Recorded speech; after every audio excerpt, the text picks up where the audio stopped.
Unfortunately, no one is stopping UConn anytime soon.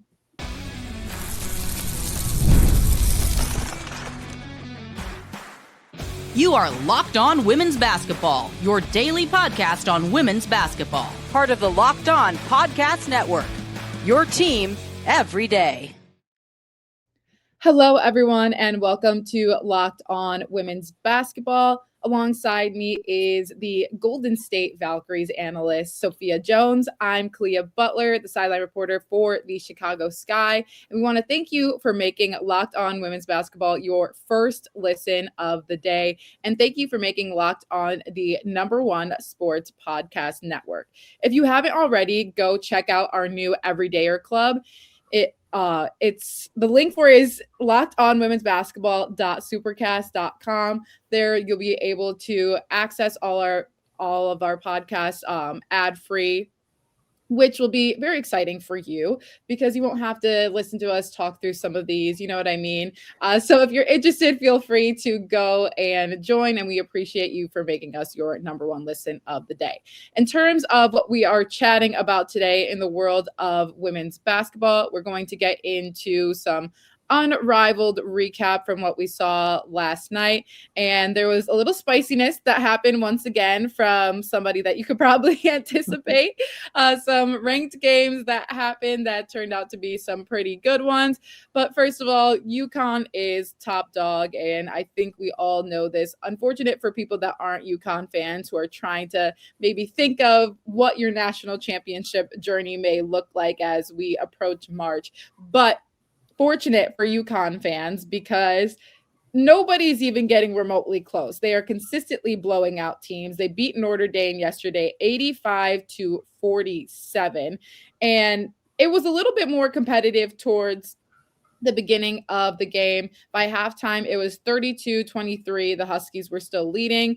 But then the second half, UConn outscored Notre Dame 53-24. They had an 18-2 run in the third quarter that really broke the game open.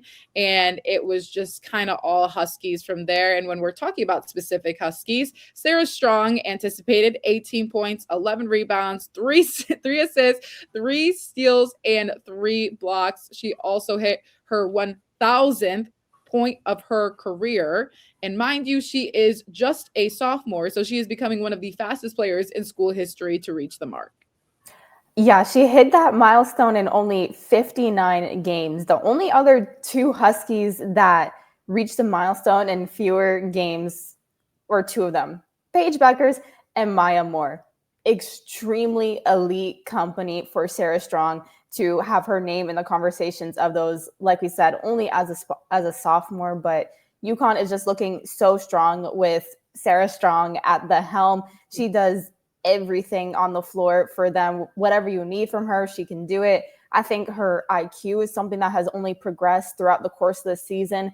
She's already extremely mature, but UConn as a team, they really wore down Notre Dame that game with their defense, and then turned it on the other end and dissected the Irish's defense with their ball movement and being extremely opportunistic. It feels like Notre Dame, when you try to look at what UConn is doing well in a game and you look to take that away, they just immediately pivot to the next option on what they have because they have so many different individual scoring threats. And within those individuals, they find and exploit other things within the flow of their offense. But UConn's offense really flowed like that well-oiled machine we know it to be. On defense, they limited Hannah Hidalgo. They showed a lot of different defenders, I noticed, on Hannah, trying to disrupt her rhythm, show her different coverages. They were heavily gapped on her drive, so preventing her from touching the paint even. And KK Arnold was that primary defender the majority of the time against Hannah Hidalgo, and I thought that she did an outstanding job. She's someone that's really grown into her point guard role on this UConn team, which are not easy shoes to fill. Yeah, absolutely. And when you're talking about their defense, obviously you just mentioned holding Hannah Hidalgo to just 16 points, obviously below her average, where we've seen her scoring 20 plus points in a game. But they also were able to hold her scoreless in the first quarter, and that really takes away the tone for Notre Dame right away. That is their main offensive threat, obviously. We've seen basically everything flow through Hannah Hidalgo on both sides of the ball for Notre Dame. So that kind of took them out early. They were able to keep it a little bit competitive once they got to half. But after that, it was fully UConn. Some other UConn players contributing. AZ Fudd, obviously, 15 points. She didn't have as great of a shooting day from three, but I think this is what I love seeing about AZ Fudd is we know her to be a shooter. That is obviously her shot is beautiful. Like that's the number one thing about her. It's beautiful. But I think what I really enjoyed was seeing her being able to score in different ways. She had some fantastic cuts. Sarah Strong was able to feed her down low, and she also can create off the dribble too. So I think this was a good game to see that she can score in multiple ways. She's not necessarily just a shooter. And I think that just continues to raise her draft stock even more. We already know she's going to go up high, but being able to see her create shots and opportunities for herself in different way and for her teammates, I think is something that really stood out to me in this game too. Yeah, like you said, shooting, especially in a catch and shoot scenario, is usually something that translates once players take that next level and go professionally. But for AZ Fudd, she's definitely worked on this season, not only scoring off the dribble, whether that's a mid-range pull-up or getting all the way to the basket, but also her defense. She was another person that took that defensive assignment against Hannah Hidalgo. She's done that a couple times for UConn this season, but I think this year we're really starting to see her fill in those gaps and become more of a well-rounded player. Obviously, her shooting is still her claim to fame, as it should be, because she has one of the most textbook shooting forms, I think, in basketball. But like you said, it's really positive to see her start to shift different things. That only keeps the defender honest, which opens up her shooting even more. Yeah, and I love that you brought that up too, is when we're talking about these two-way players, obviously Hannah Hidalgo is a two-way player, but AZ Fudd is continuing to show that she can score on their best defender, but also she can lock up your best scorer. So really just getting it done on both sides. Sarah Strong obviously showing who she is. Just some differentials in stats that I want to bring up too. UConn had 44 points in the paint compared to Notre Dame, 24. 20 points off turnovers for UConn compared to Notre Dame's 4. But this is something that we are continuing to see is bench points. UConn had 19 bench points compared to Notre Dame only having 6. We've seen them in the past couple of games. They've had either 0 bench points, they've had 2 bench points, they've had 6 bench points. That lack of depth, obviously, going up against a team like UConn is definitely going to hurt you. But when we're thinking of the rest of the season and when teams can maybe start to close in on Hannah Hidalgo even more, I mean, we're seeing teams do it with Audie Crooks figuring out the best ways to defend her and kind of limit that offensive option. When you don't have as much of a buffer and you have a lot of fresh faces, a youthful team, it's going to make it more difficult, especially as you continue on ACC play, who has some really good competitors like a Louisville that looks like they can come out as number 1 right now. Notre Dame might be in a tough spot if they just can't figure out how to balance this offense a little more. Yeah, and it's been a question pretty much all season long, but especially with KK Bransford not playing since December 11th. Today, that left Notre Dame playing 3 starters at least 36 minutes out of a 40-minute contest. So they're getting a lot of wear and tear on these players, not having as much depth. But like you said, when it's interesting when you watch Notre Dame because you see what it looks like when they are clicking and when it is a team effort and they're going up against and beating some of these top teams. And then we see examples like yesterday where you're going up against UConn and just it's not working. Now, UConn is an extremely difficult litmus test to see where you're at. However, Notre Dame Definitely needs to, I keep saying it, if they can hone in on their defense as much as possible. And I think in their game before, when they lost, but it was still competitive during certain points, they even had Hannah Hidalgo off ball a little bit more, try to save her in a way and get other players involved before incorporating her as a primary ball handler. I thought that was a system that worked relatively well. Yeah, well, speaking of defense, UConn's defense looked fantastic in this game. This 38-point margin is the largest in the history of the UConn Notre Dame rivalry. This is also the first time since 2019 that Notre Dame has not been in the top 25 going up against this UConn team. But coming up next for both these teams, UConn will be at Georgetown on Thursday, and Notre Dame hosts Miami on Thursday. Coming up after this, though, we are going to get into some more ranked games, and Vandy is looking to be a very tough opponent.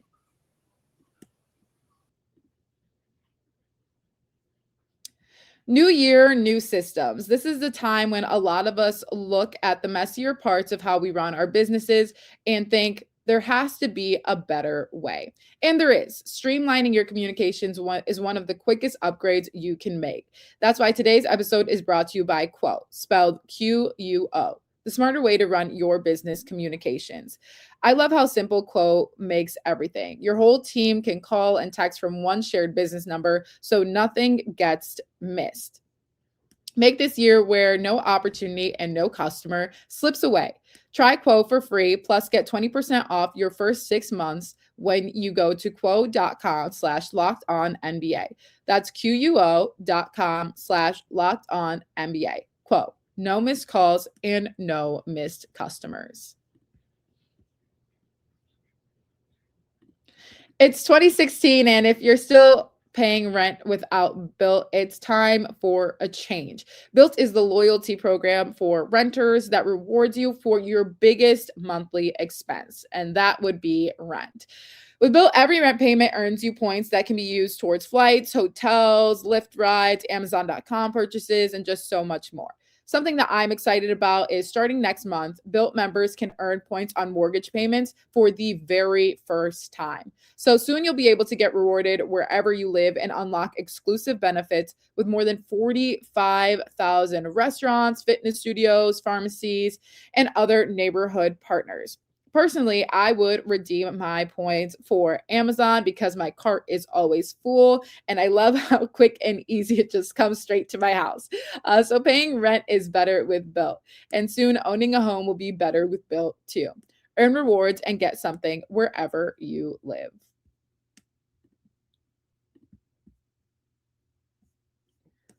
All right, some other good ones that happened yesterday, some cross-conference games. Vanderbilt beats Michigan 72-69, and this was a very competitive game through and through. And I think what I love most about this one is that the freshman came in, Aubrey Galvin, for Vanderbilt and kind of took control of the game. She played all 40 minutes, was 7 of 14 from the field, 3 of 6 from behind the arc, and she had 20 points on the day, leading Vandy. And then you have Michaela Blakes in there who contributed 14 points. But Vanderbilt looking to consistently improve each and every game. I think that they have become another team that has become one of the top competitors in the SEC. Obviously, this is a non-conference game, but they are a 19-0 team, still one of the very few teams that are undefeated this season, and they are also undefeated in SEC. Yeah, they looked extremely strong. I think the biggest thing that impressed me about them that game was their defense. They made Michigan really uncomfortable. They applied some three-quarter court pressure, and it didn't really allow Michigan to get into any kind of offensive flow. It was a close game within the last 5 minutes, maybe, but Michigan was down by 17 points in the first half at one point. So they got back into the game, but I think they extended so much effort getting themselves back that they couldn't close. And Vanderbilt, they really closed it. And you talk about Michaela Blakes. Well, the league grew when she was on the floor. it shrank because she was on the bench because of foul trouble. And then when she subbed back in to close, the lead grew again. So definitely a lot of shifts there, even though she wasn't the leading scorer, just because of the amount of gravity that she demands as a playmaker. But like you mentioned, Galvin was extremely impressive that game. I think one of my favorite moments, as weird as it sounds, she turned the ball over. It was a little bit of a bad turnover because Michigan got a clean layup on the other end, but her demeanor doesn't change. She comes back, Vanderbilt runs a play, and she knocks down like a deep three. And so this is an extremely high level of confidence that this player is playing with. And I mean, you talk about her playing all 40 minutes that game as well, extremely impressive. And I think it helps for her to be such a solid ball handler to allow Michaela Blakes to operate a little bit more off ball, take that load off her shoulders.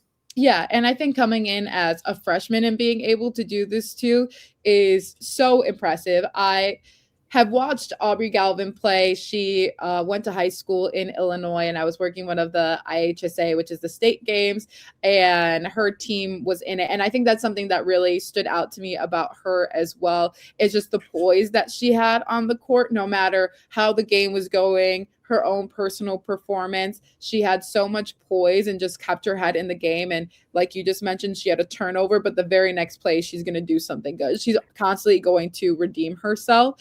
So that was a very big one for Vanderbilt, being able to play Michigan, who has been on a roll themselves and just has had a pretty strong start to their season, obviously, within Big Ten play. They're 6-1 in Big Ten. They're now 15-3 on the season. But coming up for Michigan, they're going to play at Rutgers on Thursday, and then Vanderbilt will host Auburn on Thursday as well. Another big one, TCU and Ohio State. Ohio State walks away with a 71-69 victory over TCU, who as of late has seemed to have a little bit of an up and down season. I feel like they'll have some good wins, but then they will drop a contest, and it kind of has a little ebb and flow, if you will. But this was a tight game. The game was tied 8 times in the fourth quarter alone, but Ohio State finally took the lead for good at 67-66 when Cambridge knocked down a free throw just right at the right time. There's only a minute left, and it just was kind of smooth sailing for Ohio State from there. Exactly. But like you mentioned with TCU, they started the season really strong, on a roll, and then more so in this new year, maybe a little bit into December, it's been a little bit up and down. So I think they're still trying to build that consistency.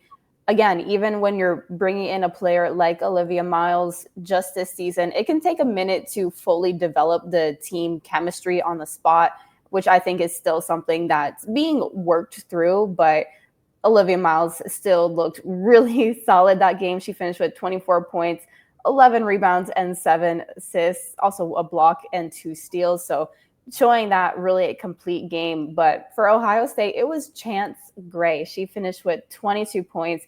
She was the primary scorer in that first half, especially. Julian Cambridge was a little slow to get started off, ended up turning it around. But it was Gray that held it down in that first half, keeping the game even. She was 6 of 8 from 3, so knocking down the long range at a really high rate. Yeah, I think when it comes down to at the end of the game, TCU, as you mentioned, still trying to find a little bit of their flow and consistency. And I think some of that gets exploited in late game situations, just being able to, have that click and trust in each other to get the job done. Ohio State, I think, showed a lot of maturity towards the end of the game and just mental toughness throughout. So very close one, very fun game to watch. Up next for Ohio State, they will host Indiana on Thursday, and TCU will be at UCF on Saturday. But coming up after this, we have some things to discuss in Unrivaled, another exciting night of games, and Paige Becker's played, so you guys better pay attention still.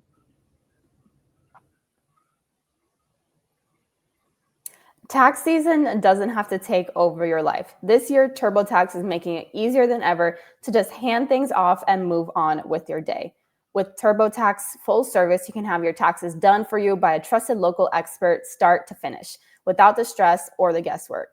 As a new adult, obviously, I am getting income. I have no idea what to do with it. I don't know if I really do have to pay taxes. I don't know what's going on. And TurboTax just makes it so incredibly easy and simple. They handle everything from W-2s, which is something that I had to learn, to self-employed forms and work to get you every deduction. They cover it at a really seamless process. So for a limited time, you can have your taxes done by a local TurboTax expert for just $150 all in. If a TurboTax expert didn't file for you last year, just file by February 28th. Take taxes off your plate and get back to your life. Visit turbotax.com/local to book your appointment today. I love that you mentioned new adult because I think of that all the time. Like in my head, I'm still 17 years old. I may be 24, but that's still like I'm a fresh adult. I don't know certain things. So I appreciate you for mentioning that. No, there's a trend going on TikTok that I've been seeing with young women, I'll say, that just reminded me of this because as a young woman, I don't know a lot about taxes. I'm sorry. Listen, we're just girly pops trying to take on the world and talk about women's basketball. Sometimes that's all you can do. But speaking of women's basketball, last night in Unrivaled, Breeze, your youthful group of players, defeated the Mist 83-64. They pulled away and actually never trailed in this game. They built momentum. They were very efficient. And you can only guess who was the most efficient on the team. Paige Beckers with 37 points, 14 of 19 overall, 5 of 8 from 3, 8 rebounds, 5 assists, 2 of 2 from the free throw line, and secured the league's 50K free throw challenge with the performance as well. So not only is she getting buckets, but she's getting paid even more than what she is right now too. No, for anyone that didn't watch that post-game interview, I recommend it because Paige is just such a character. But efficiency is her game. She knows where she wants to get to, and she doesn't allow anyone to impede her from getting her shots off. And that's exactly what we saw in that matchup against Breeze. And their team is they kind of dropped off those 2 games, but in their losses, but this was a really, really solid win for them against a Mist team who has been performing really well so far this Unrivaled season.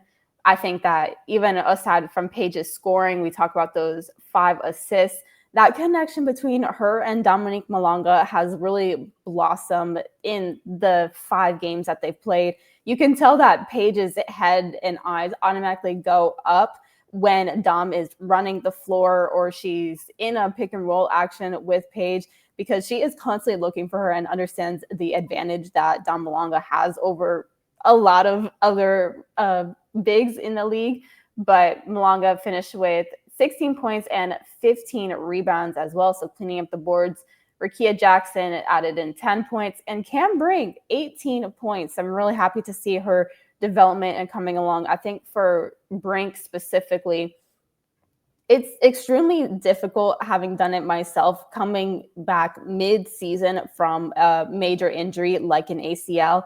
And she never really got quite into that same flow with the Sparks. So I think that Unrivaled is the perfect setting for her to fully get that together. She's even on the same team as one of her fellow Sparks in Rickea Jackson. So I was really happy to see Cam Brink perform well.